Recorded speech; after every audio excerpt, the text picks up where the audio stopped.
Olá, que bom que você está aqui novamente, sintonizado conosco em torno da Palavra de Deus.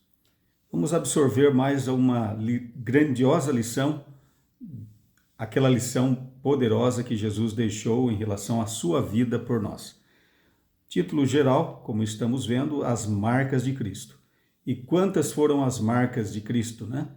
Na verdade, as marcas de Cristo estão em toda a sociedade, quer seja o mundo cristão ou não cristão, estamos tendo as bênçãos das marcas de Cristo. Sua ética hoje será estudada e a moral de Jesus. Um estudo muito importante, tá bom? Para iniciar, gostaríamos que a palavra de Deus tivesse a primazia, e o verso bíblico é o Salmo 40, verso 8, que diz: Agrada-me fazer a tua vontade, ó Deus meu. Dentro do meu coração está a tua lei. Que palavras maravilhosas do salmista, que palavras extraordinárias. Esta deveria ser, com certeza, né? Estamos aqui já fazendo um resumo. Essa deveria ser a nossa frase, talvez uma das mais prediletas nossa, né? Vida em harmonia com a vontade de Deus. E é interessante, porque aqui vontade de Deus está em paralelo com a lei de Deus, tá bom? São duas coisas que estão juntas. Na verdade, uma tem a ver com a outra, são expressões da mesma coisa. Você tem percebido que hoje em dia é muito mais comum as pessoas valorizarem a estética do que a ética? Na filosofia, né? A ética pode ser definido como conjunto de princípios, valores e normas morais de conduta de um indivíduo ou de um grupo social ou até mesmo de uma sociedade. Ética. As pessoas, infelizmente, não estão muito afeiçoadas hoje à ética. Mas aqui tem a questão moral também. Moral. O que é moral? São as normas que uma pessoa tem sobre o bem e o mal. Esses são conceitos, né, muito importantes em todo o tempo, em todas as épocas, em todas as eras. Mas será que Jesus tinha uma ética poderosa, especial? Será que isso tem atingido também o nosso tempo? Infelizmente, hoje em dia, muitas pessoas falam até mesmo em que verdade é relativa, né? E que eu tenho a minha verdade e você tem a sua verdade. Mas será que é realmente assim?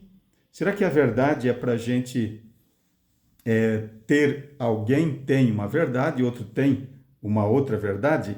E elas podem ser, então, excludentes? Então todo mundo está certo e, na verdade, ninguém está certo, não é? Porque a verdade tem a ver com o certo e o errado. No século XVIII, as coisas começaram a sair dos trilhos, né? O iluminismo, com o foco na razão, o homem supostamente moderno, iluminado, deveria então ser o seu próprio guia, pensante, um homem pensante, a mulher pensante, deveria fazer suas próprias regras. E assim, o jugo que supostamente tinham em relação à religião, ao cristianismo, foi lançado fora e a razão tomou conta. Mas você tem percebido qual o resultado desse tipo de pensamento hoje? Será que o ser humano se tornou mais ético, mais moral, mais realmente racional?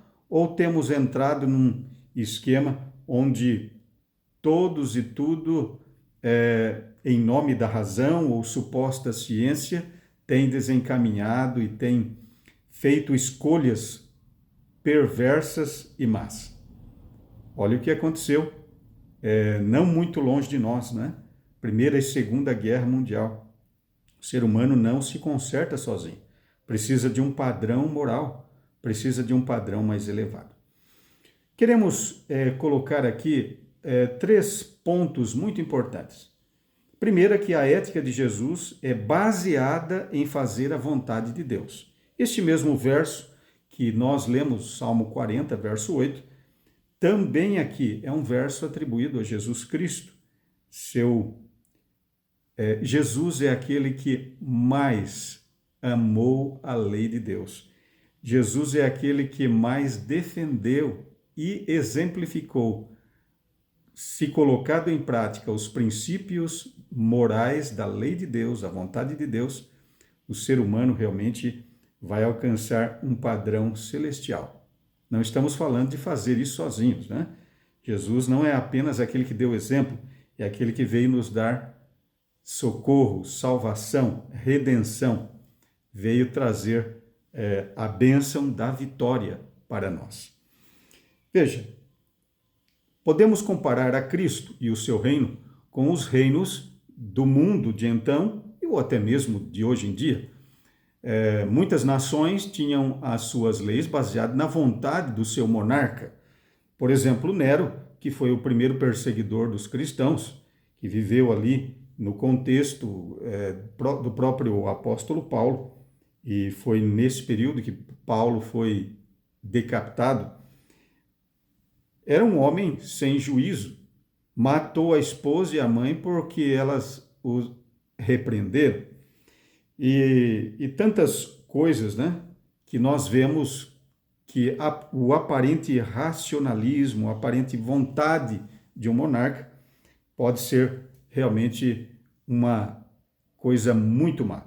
Talvez o exemplo maior que podemos dizer e falar é sobre Lúcifer, né, que queria fazer a sua própria vontade e não a vontade de Deus. E olha o império que ele tem desenvolvido. A própria terra, o próprio ser humano hoje está refém desse governo maléfico, né?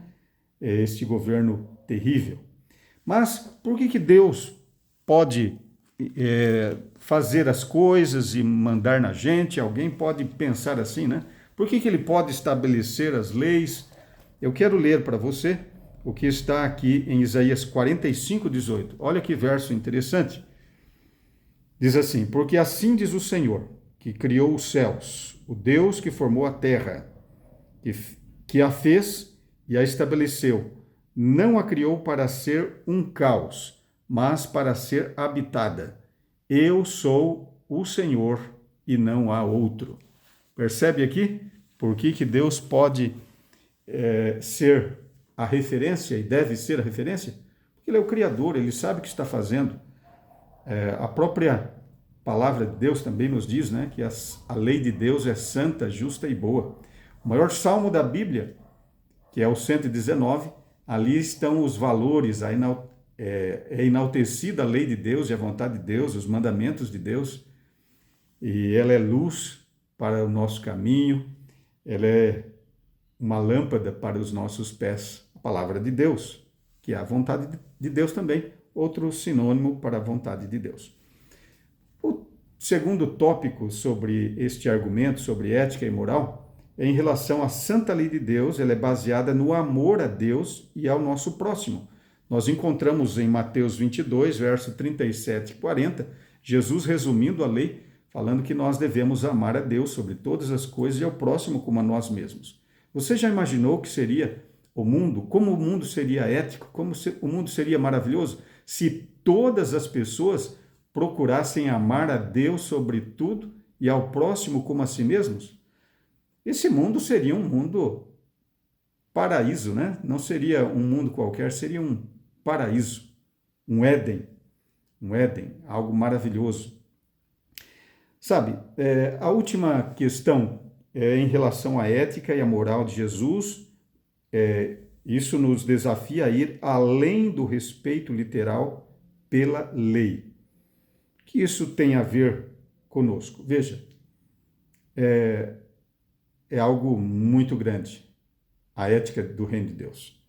E em Mateus 6, 14 e 15, terminando ali a grande oração, né, modelo, Jesus menciona, né, que se nós fomos perdoados, devemos perdoar as pessoas também.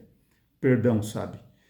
Perdão é algo grandioso, glorioso. O que é o perdão? Alguém definiu o perdão como o ato de graça que nasce da misericórdia de Deus. Ato de graça que nasce da misericórdia de Deus.